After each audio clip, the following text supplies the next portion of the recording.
رسول اللہ صلی اللہ علیہ وآلہ وسلم نے اپنی عمل مبارک سے بھی یہ ثابت کیا، فرمایا انی لا اصافح النساء، میں غیر محرموں سے مصافحہ نہیں کرتا، انی لا امس ایدی النساء، میں غیر محرم کے ہاتھ سے ہاتھ نہیں لگاتا۔ اور عائشہ فرماتی ہیں ما مست ید رسول اللہ صلی اللہ علیہ وسلم ید امرأۃ قط، پوری زندگی رسول اللہ صلی اللہ علیہ وسلم نے کسی غیر محرم عورت کے ساتھ ہاتھ نہیں ملایا۔ کوئی بیعت کرنے بھی آتی تو فرماتے قد بیعتکن بالکلام، لوٹ جاؤ، میں نے تمہاری بیعت کلام سے ہی کر لی، ہاتھ رکھنے کی اجازت نہیں ہے۔ رسول اللہ صلی اللہ علیہ وسلم نے یہاں تک فرمایا لا یطعن فی رأس احدکم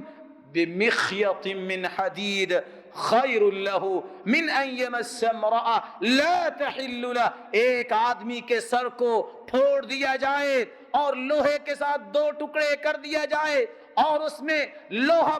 پگھلا کر ڈال دیا جائے،